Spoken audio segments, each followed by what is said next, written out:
welcome to Shooby Dooby Doo-Up, a podcast where we talk about pop music, specifically by deep diving a randomly chosen UK top 10 singles chart from the past. How are you going to do it if you really don't want to dance? All these things I do.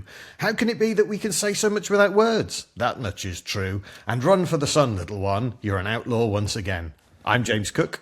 And I'm Andy Robinson. And don't forget, it's me who put you where you are now, and I could put you back down too. Which randomly chosen UK singles top 10 chart from the past? There's loads of great clues in that intro, James. Well, we are going to the 8th of January, 1982.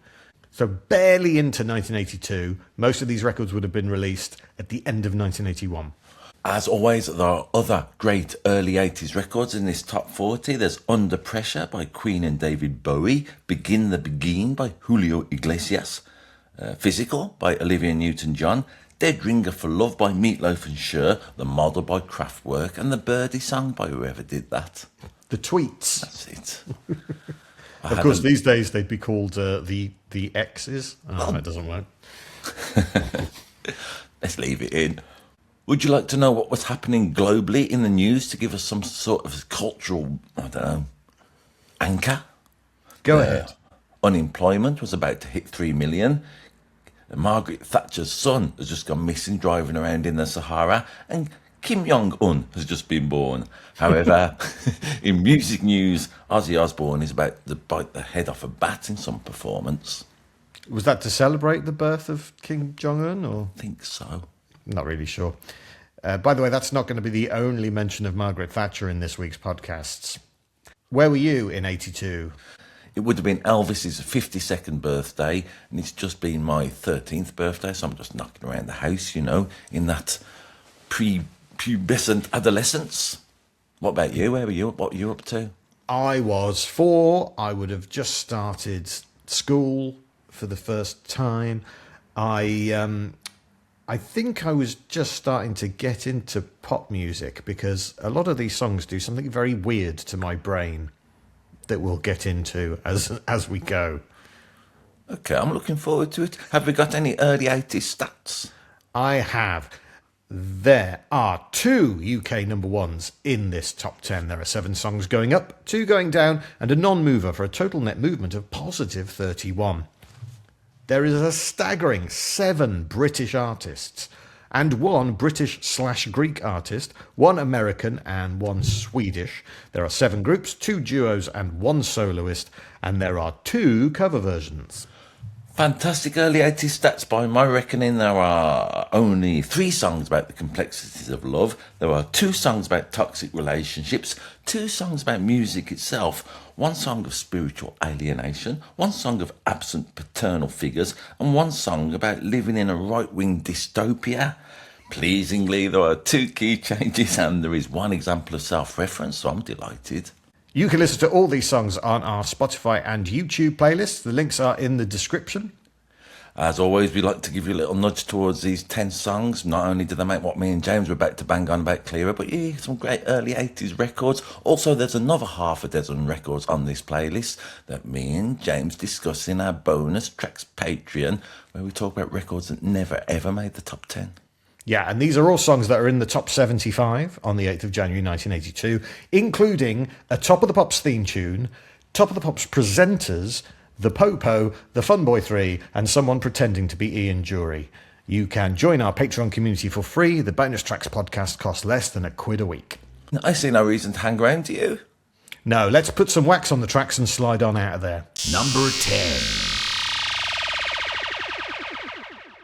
Up 10 places to number 10. It will peak at number 7. It's I Could Be Happy by Altered Images.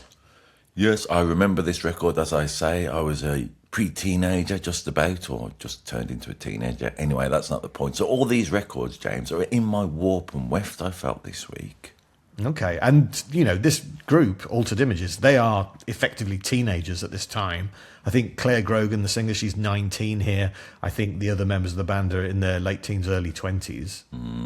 John Peel championed them early on, I might remember. It's weird with John Peel, wasn't it? He used to champion some bands, and when they got in the top 10, he'd disown them a little bit. They're popular now.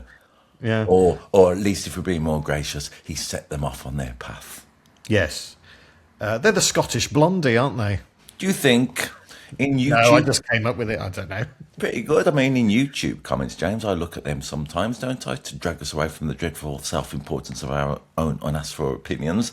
And like Blondie, like any band really, with a attractive female singer, I mean, a lot of men going mad for her. Someone on YouTube, quite a few people, say about this record, I Could Be Happy by Altered Images. Perhaps the bubbliest sounding song about coercive control ever. Yes, it is, isn't it? It's so upbeat, and it's got the word happy in the title and the refrain that you think, oh, this must be positive. And then you actually listen to it.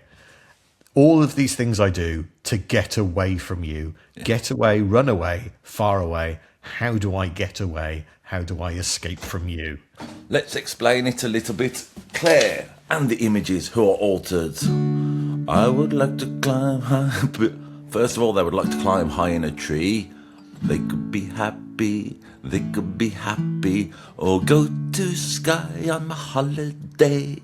Holiday. Happy, happy. Have you ever been to Skye on holiday? No. Have you?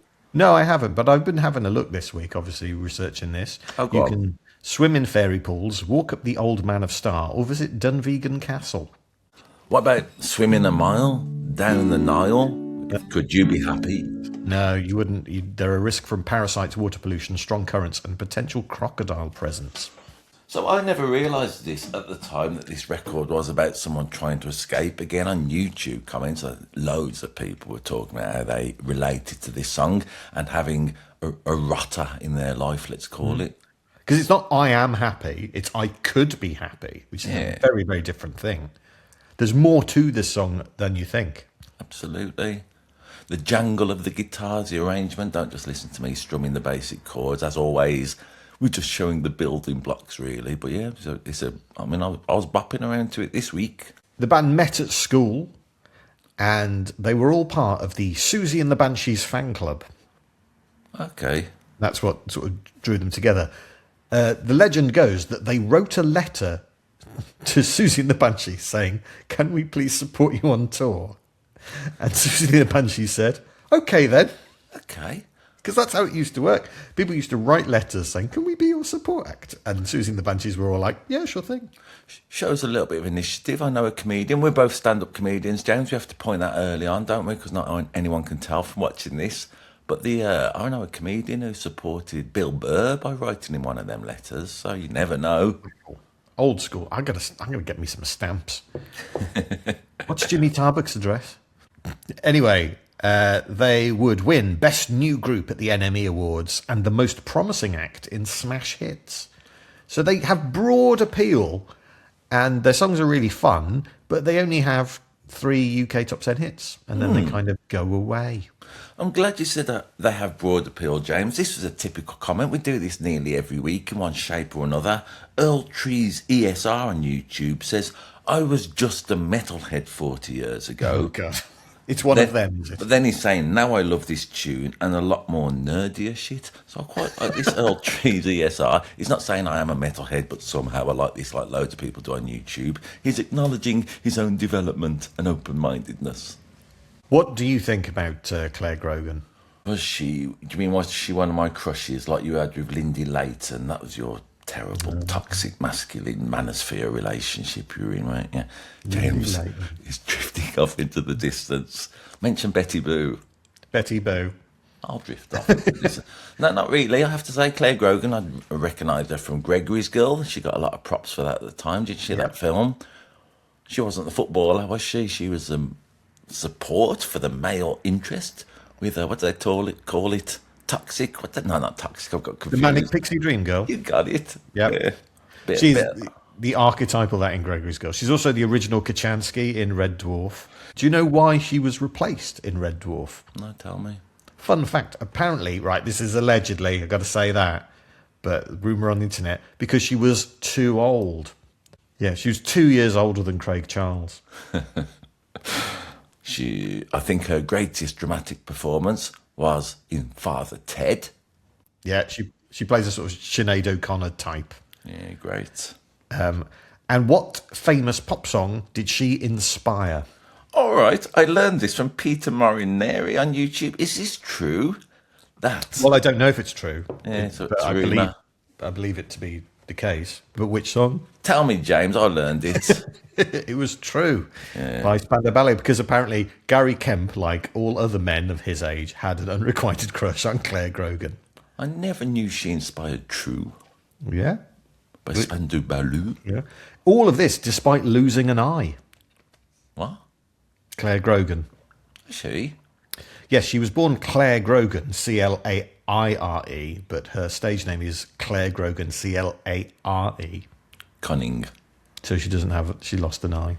Oh. They're still going, aren't they? Altered Images. They've just recently reformed. They supported Human League recently. It's not the original lineup.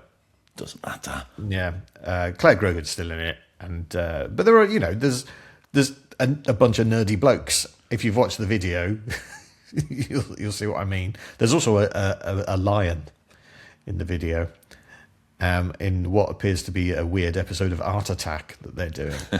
They do look really, really young.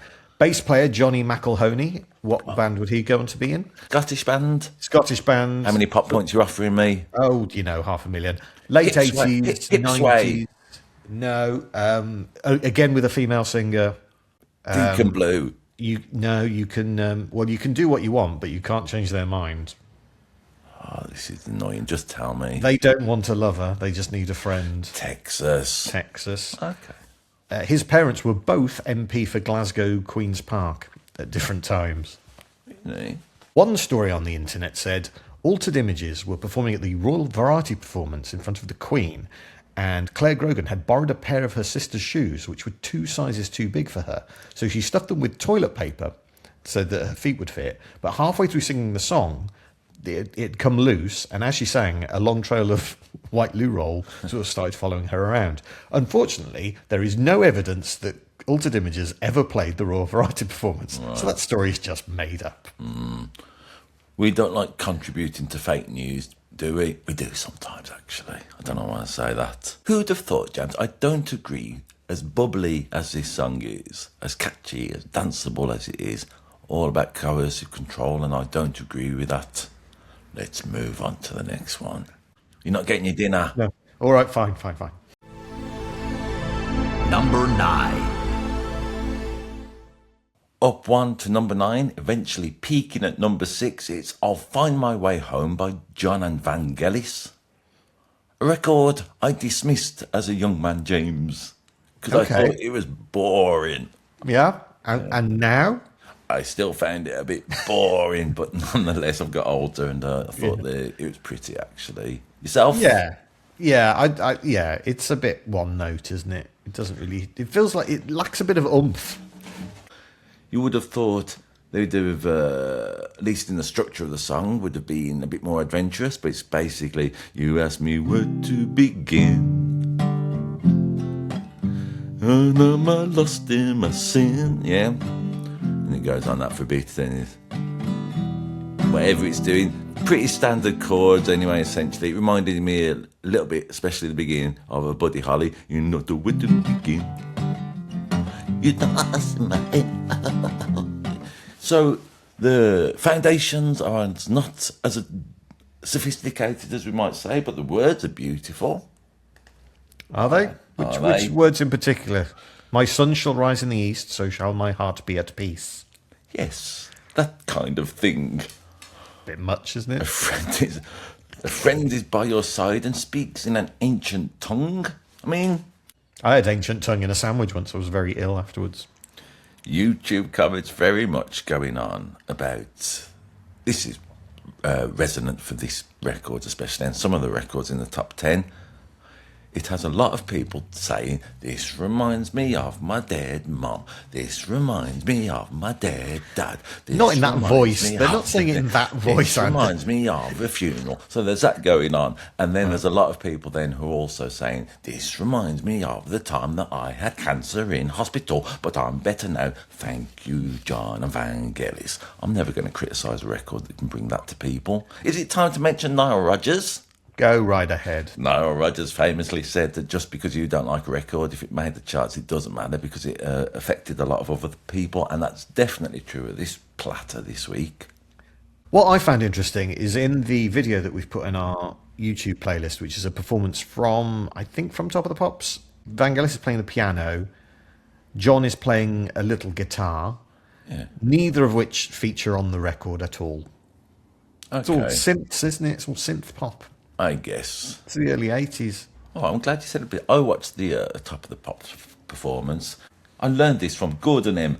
Vangelis didn't want to do this Top of the Pops show as it was miming. Oh, is it? And What, then- playing the piano that's not on the record? And then John told him they'd get a good paid check. So Vangelis said, let's go then. So that, you know. All right. Yes. His performance on that video does have the ring of someone who is just going, when do I get paid? So, yes, Vangelis, Evangelos Odysseus Papathanasiou. What does he win in 1982? Eurovision? No, come on. What's the piece of music that Vangelis is best known for? Oh, bum, bum, bum, bum, bum.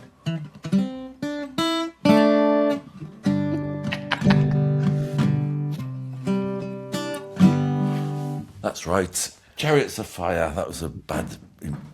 Sometimes we like to say, James, with the lyrics, we like to give bad versions of it because it gets out of us getting in trouble with copyright. Yeah, that's why we were doing that. It's all on purpose. What did he win tonight? Won the Oscar for best score for Chariots of Fire. Who was he in the band Aphrodite's Child with? I've heard of them. Was it Demis Roussos or It something was like that? well remembered. We've spoken of that before. And he used to go out with Cathy Hill. Cathy Hill's quite a significant figure certainly in the history of 80s pop. Do you know who Cathy Hill is? I'm afraid not. She is the girlfriend in Wham's Last Christmas video. Okay. And apparently the only person in that video who wasn't already part of the friendship group who was kind of shipped in to play George Michael. So I think she's just got a thing for Greek men. What about John? Where's he from? Well, do you know what band John was in? Yes. Yeah, what band was it? Yes. It's like an Abbott and Costello sketch round here. Yes, he was. Yes, as a child, judged too small to play for Accrington Stanley. Okay. But he does have an asteroid named after him. So swings and roundabouts. Does he? Yeah, John? Just an asteroid floating around called John? John the asteroid. 48886 John Anderson is the name of the asteroid. Do you think it's a good career move to have an asteroid named after you if that asteroid then is the one that sort of ends all life on Earth? Career move, yeah, I think it'd be pretty cool, wouldn't it? Do you think if they said the 48886 John Anderson asteroid has become loose of its orbit and it's heading right for Earth and it's going to wipe us all out, do you think his Spotify streams would go up? Yeah, I do. What did we do 1 week? Hang on, I've got a little fact lurking about in my head sometimes. We learned from Earth, Wind and Fire when September 21st rolls around that Spotify goes up. So anything that's in the news seems to get people clicking on it. What's the other one we did? There was a really stupid one we did. Oh, we did. Oh, it was a total eclipse of the heart. Whenever there's an eclipse, the streams go up. So it would, wouldn't it, if we're going by that record? So you think John Anderson's going, come on, I want this asteroid to come close. I wouldn't mind an asteroid coming when this record's playing just to get it all over with. Oh. Number 8. Up one place to number 8. It'll peak at number 4. It's Mirror Mirror by Dollar. Let me say, straight off the bat, one of the records with a key change in this week. Yeah, and also, confusingly, because of how it goes, it sort of goes mirror, mirror, na, na, na, and you instinctively want to go mirror, mirror on the wall, but it's not on the wall. It's mirror, mirror, mon amour. So what do you think about this song? At the time, probably because of Dollar's patina and their image, I wasn't bothered, but I've enjoyed this record this week. It's nonsense, frothy pop nonsense. Yourself? Yeah, I'd agree, but I think there's a bit more to it than hits the eye originally. It's better than what's his face, John and Vangelis. It's one better if we're doing chart yeah. position. That's how we work. And I'm going to go out on a limb and say that Teresa Bazar is more attractive than Vangelis, which is a very heteronormative thing to say, but that's just my opinion, guys. Deal with it. We've been talking about Claire Grogan again on the YouTube comments. Predictably, there's a lot of love for Teresa Bazar. Men are warm for her form. We've just Paul McCafferty popping up to say, nice hair, Dave. Yes, he does have an incredible hair in the video, David Van Day. Yeah. We should explain the video because it's mirror, mirror. So you're thinking Snow White. So the video is very much based on the Disney classic, Pinocchio. Yeah. There's a toy maker in it. It's Snow White, mate. It's the wrong one. What are you thinking? It's a peculiar choice. But what I did like about the video, it's got one of my new favourite tropes since we started doing this podcast. At some point, Darla crash through a stained glass window, not on a motorbike, but, they make the effort. We should say, who wrote and produced this. Go on. Is the man who invented the 80s. Trevor Horn, with Bruce Woolley as well, the team behind Video Killed the Radio Star. Were you a big Dollar fan?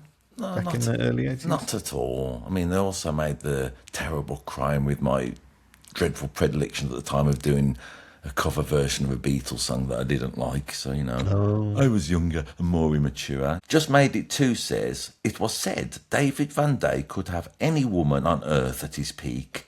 Even now it's 78% of all women. Did David Van Day write that? I don't know. Big David Van Day vibes. I mean, they were a couple. A real-life couple? Real-life couple in real life. They were one half of the 70s pop group Guys and Dolls, who had a couple of top 10 hits, but then they kind of left due to musical differences with the other people in Guys and Dolls. And rather than calling themselves Guy and Doll, they called themselves Dollar. They would split up in late 1983, then reform in 1986, then split up in 1988, then reform in 2000. They were the first act voted off Reborn in the USA after they had a row with Sonia, and then they split in 2004. Yeah. Then they reformed again in 2008 for another reality TV show called Pop Goes the Band, after which they split again. That's all right. They're an on-off thing, aren't they? Yeah. Both of them have tried to have solo careers, but without much success.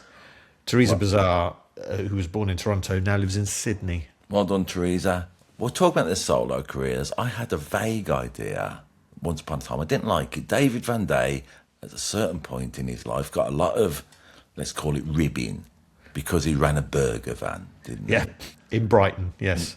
Now, it annoyed me when loads of people had to go at this, like pop star has to do something else, like he's failed, but he's just trying to make some money. He earns some cash, so I'd never like that. But what was it called? Well, his burger van. Yep. Burger Van Dyke. Why would it be Burger Van Day? It's not Dick Van Dyke, is it? I just thought it was Dick Van Dyke this week. What was his burger van called? Who, Dick Van Dyke's? Dick's Burger Van. All right then, Pipstar. Now, we've discussed, let's call it the class hatred of mocking David Van Day because he works on a burger van. I wasn't into it. Pipstar from 4 years ago, this comment says, what's scary is that David Van Day is now my local councillor. Yeah, he was. He was a Conservative member of Thurrock Council for 3 years. Yeah. He also came fourth on I'm a Celebrity in 2008, ahead of Simon from Blue and Timmy Mallet, but behind George Takei from Star Trek, Martina Navratilova, and winner Joe Swash. What other band was he in when he had no right to be in them? Was he in Bucks Fizz for a little bit? Yeah, he was like in Bucks Fizz for a while, and then he splintered off and formed his own version of Bucks Fizz with none of the original members of Bucks Fizz in it. You can't just go around doing that. I can't go around going, oh yes, I'm in a band, it's called James Cook's The Beatles. Do it? Absolutely disgraceful. You can, if you want. I like this because Dick Van Dyke, David Van Day, Denise Van Houten. Yeah. Van Halen with Van Morrison. Any other famous fans while we're here? Sherpa Van. Well done. Now, we talked about Cilla Black in the past. If you even say you're a supporter of the Tories, people have you, don't they? In a pop career, at least, because pop is essentially socialist, or at least it gives the appearance. David Van Day used to be a Tory councillor. I mean, what, talk about a kiss of death for some people. He's not the only one who's slightly right-leaning in this top 10. Is that a spoiler? Yes. What do you think about the sort of the lyrical content of the song here? Let's do it, James. I don't want to put my guitar as pretty at the beginning. If I can't sing it. It's too high, Lynn. To tell you how I feel. What they're saying? That my love was silent, that my heart was real. I've been looking at you, you've been looking at me, and I want you to know that I like what I see. And then the chorus. It's like an unrequited love song, isn't it? It's going, if I was to tell you how I feel, that my love was silent, that's all, it's unrequited. And then you realise he's singing it to a mirror. And you go, are you singing this to yourself, mate? It's a bit weird. I see. A Narcissus pop song. Falling in love with his own reflection. Mirror, mirror, mon amour, give me what I'm waiting for. Set my heart on making you mine. Or is it the magic mirror from Snow White where you're wishing? That is very much up to the ear of the beholder. Give it a listen, give it a watch. The Cybermod says, to craft a pop song this great, that on one hand could be thought of as glossy and superficial pop, but on the other can immersively transport you to another place for 3 minutes with its masterful content, themes, imagery and structure, requires rare artistic talent, commitment and, yes, magic. David Van Day wrote that, didn't he? Again, he's troubling YouTube this week. Number 7. Up 19 to number 7, it's a classic, you all know it, it's Get Down On It by Kool and the Gang. Everyone knows this. Yeah, it's been played at discos for the best part of 45 years, hasn't it? Get Down On It. I think we can all tell from the title what this song is about. It is about encouraging people to get their backs off the wall and have a dance. Stop being such joyless idiots, right? We're at a disco. Don't just stand there against the wall thinking you're too cool to dance. Come and have a dance, or we won't invite you again. I'm glad you've said this, because on YouTube, unusually, some people had put dislikes on this record. It's got 2,000 dislikes. Eric Brennan says 2,000 plus people need to get their back off the wall. To get the back down off the wall. It's a great opening line, isn't it? How are you going to do it if you really don't want to dance by standing at the wall? Yeah, how are you going to do it? Do what? How are you going to do what? Get down on it. Yeah, you got to get down on it. When I was a kid at school, there were rude words to this song. Go on. No, they're very rude, and I don't want to say them. You're a little tease then, because you brought it up. They went round the playground, the rude words to this song. Give me a clue. Well, get down on it. That didn't change. But the instructions after were not about dancing. Let's just say that much. Well done, kids. Taking them words yourself. One of the great joys of going to school in the 80s was putting rude words into pop songs. Does that still happen? Do kids still do that with the songs that are in the charts now? I suppose the songs that are in the charts now have rude words already. We're being quite prim and proper, aren't we? Yeah, I mean, Bruno Mars wishes this was him, isn't it? This is such a proto Bruno Mars song. Did you watch the video? I did watch the video. For new viewers and listeners, that's me and James asking, did you watch the video in a stupid voice? We seem to have fell into that. They love that video effect, don't they? The video is weird, isn't it? Yeah, they've got a weird sort of 80s style video effect on the video, and it's on it the whole time. I think they don't know how to turn it off. I think if they've got the how do you turn this off? I don't know. Oh, we'll just do the video anyway, which is a shame because there's clearly a brilliant performance by Kool and the Gang going on, which you can't really make out. It's like a magic eye picture. I'm delighted you brought this up on YouTube. Big J says, the editing reminds me of winning in solitaire and Windows XP.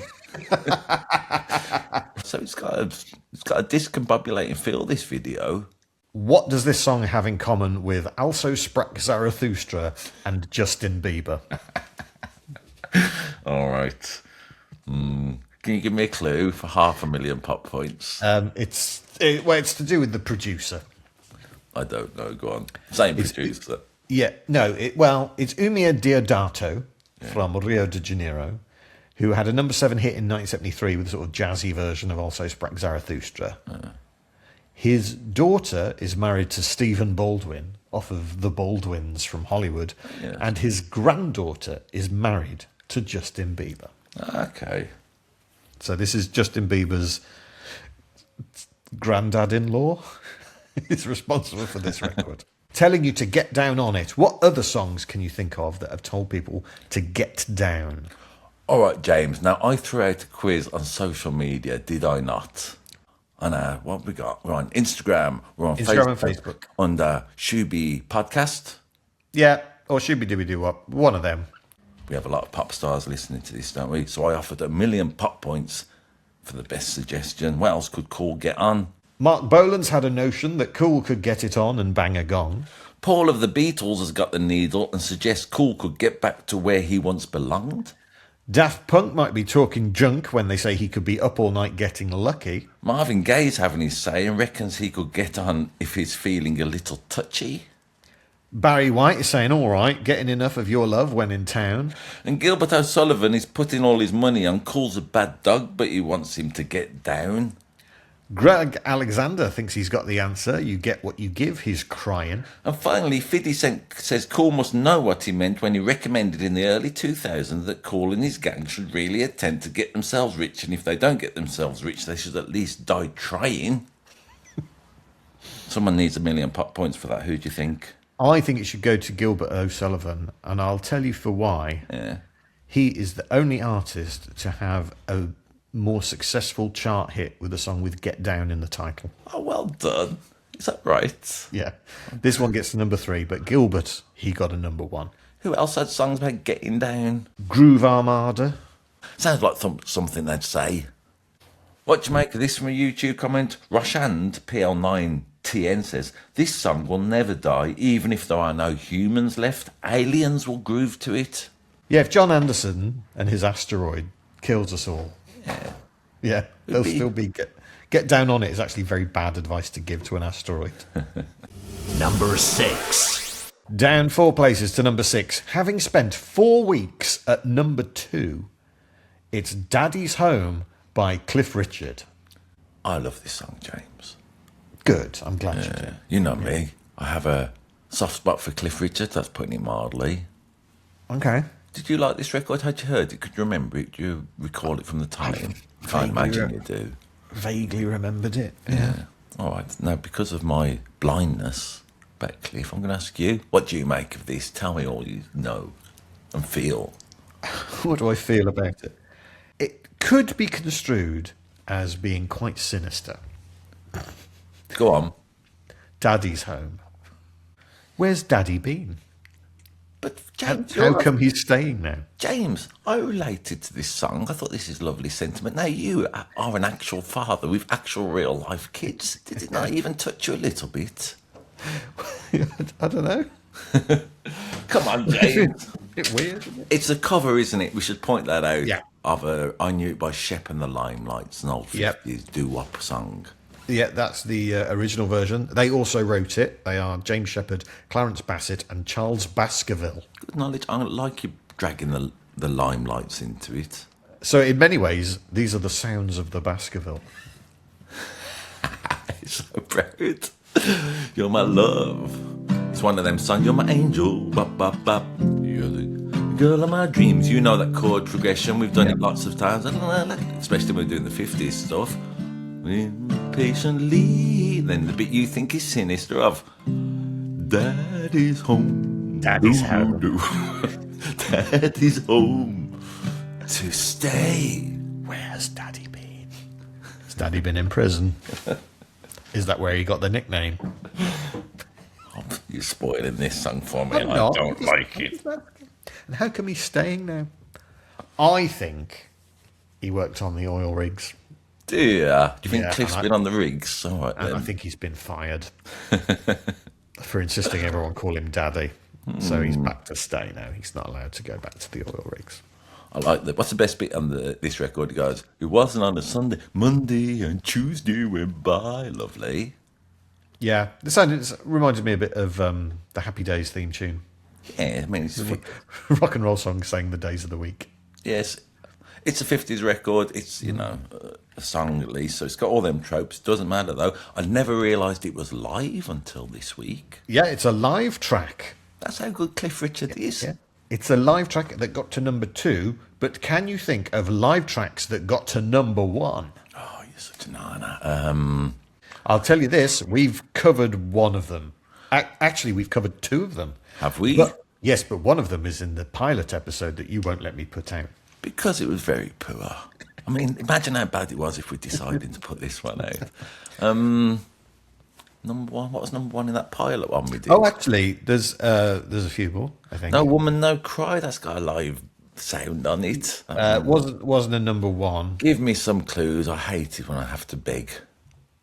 1 was by the one, the bloke you like. Paul of the Beatles. No, the other one. Cliff of the Shadows. No, the one you keep going to see the movie. Elvis Yeah, of the Hillbilly Moonshine Boys. yeah, Right. that's him. What live one did they have? Number 1, Suspicious? No, Just Can't Help Believing. No, Suspicious. No, I'm getting excited. Go on, tell me. No, it was, of course, The Wonder of You. Of course, yeah. Yeah, one we did I bring much shame on my Elvis knowledge. another 50s guy, but who had the hit in the 70s, and it was recorded in Coventry. Chuck Berry with My Dingaling. Yep. Listen, go back to that one we did. It was great. The perfect song to grill a cheese sandwich to. This is, James, what's most disturbing is I'm realising we're developing our own stupid language. All right, then. Someone on YouTube comments said about the record, Don't Let the Sun Go Down on Me, that if you put a grilled cheese sandwich in a pan and when Elton John comes in, that's it. You've got it cooked ideally. You flip it over at that point, So that and then would it be the cooks it answer. perfectly. All right. Okay. These are good clues. I feel they're very specific. One by the King of Skiffle. Lonnie Donegan Yep. was a live one. Yep. Cumberland Gap. No, My Old Man's a Dustman. Was that live record? Apparently so. All right. One by a band. Oh, we've had a song recorded in Coventry. One from a band from Coventry. Specials would Yep. be, what's that one? You've got too much, you're much too young. That's live, isn't it? Yeah, that's alive. And then another one by a comedian. In the 70s, Don't know. where it's a sort of weird cover version of a country and western song. Oh, that would be Billy Connolly with Divorce. Yes. Thanks for the clues, they were good. You're welcome. So yes, I mean, I did spend a lot of the time listening to this, Googling what other records by the sound of it. feeling the ick a little bit, and also laughing. Because what? Just the idea of Cliff Richard saying, "Daddy's home." Daddy's home. It's objectively funny. Daddy's home to stay. I like the bit that goes, Daddy's home to stay. I'm not 1,000 miles away. Nice major seventh accordions. Yeah. Oh, come on, James. No matter what the injunction says. All right, this is important. Did you watch the video? Yes. Cliff's got stubble. He looks good. He's got stubble in the video. Now, Wherever he's been, they didn't have plugs for electric razors. no, but as Bish Bud points out, another snooker table in a music video. I'm going to throw First Chaz and Dave, now this. I'm going to throw a quiz on you, since you gave me nearly an impossible one. He mentions 2 videos from the previous year, Bish Bud, that had a snooker table in a video. Can you guess them? See how you like it. I think Snooker Loopy was later, so it's not going to be that. The other, I'm thinking of Should I Stay or Should I Go, but I'm thinking of the advert from the 90s, which was a pool table. And So it's specifically, 81. it's snooker, not pool. So Bish Bud, I'm literally just going off. must what be says on British. YouTube, to be honest with you. What? Must be British then. One of them's Welsh, and he was a Welsh Elvis. Oh, Shakin' Stevens. And one of them's just get his reputation tarnished lately for a bit Me Too stuff, and it breaks my heart a little bit. Do you not know this story? Smokey Robinson. Smokey. I think I remember that video. Well, I didn't look into it, but Bishbud, isn't he doing that on Being With You? Isn't he walking around a snooker table at the beginning? Definitely snooker, not pool. I feel we're getting off the point. I've learned this from YouTube comments. Who? Now, this is good, James. As you're saying, Daddy's home. There's a sexual energy, weirdly, with the phrase daddy. And in the video, that's backed up by Cliff, because he's not only being a daddy, he's also got a pretty blonde woman. Yep. Who is the pretty blonde woman in the video? The human female that Cliff likes. The human female, very much. I don't know. She would be Barry Sheen's wife, Stephanie. Barry's home. Barry's home to stay. All right, then. Sue Dudding on YouTube says, when I was 15, I loved Cliff. When I was in my 60s, I liked Shane Lynch. Now I am 70. I absolutely love Adam Lambert. Right, fair enough. That's right. An old person being a pop star. Then what I like about Sue Dudding is she says, people will know that when they see my house. Like trying to Adam Lambert being in a 70-year-old's house. I feel bad for her, kids who are going to have to sell that. Good luck getting over that. Should have had the key change in this. I felt it was really needing a key change. Anyway. Yeah. But you can't have everything. Can't have everything. Where would you put it? Etc. etc. Well, there's the first 5 songs of this top 10 from the 8th of January, 1982. I've been enthusiastic about them, I feel, despite not really liking them in time of CQ. Yeah, we've had some pop, we've had some dancey stuff, we've had Cliff being creepy. Yeah. It's all happening. And coming up in part 2, we've got the end of an era, a scathing critique of Thatcherism hidden inside a nursery rhyme, and a duet with toxic masculinity. I can't wait. As always, you can check out these songs in our playlists and the ones we're about to talk about in the numbers 5 to 1, part 2, if you like, of this record. There's another half a dozen records that me and James talk about in our Patreon, which never ever made the top 10. Always worth listening to them too, because we picked some great ones this week. We have, and so the playlists are links are in the description. There's a Spotify one for if you just want to hear the audio, and there's a YouTube one if you want to watch the videos as well. And you can join our Patreon by going to patreon.com/ShubyPodcast. Please rate and review if you've enjoyed this nonsense. And comment and subscribe and follow. That's not just rating and reviewing these days, James. Since we're making our own dodgy videos, I might have to jump through a stained glass window somewhere. All right, you go find one of them. And until next time, Shooby Dooby Doo Up. Pop up, shoe up.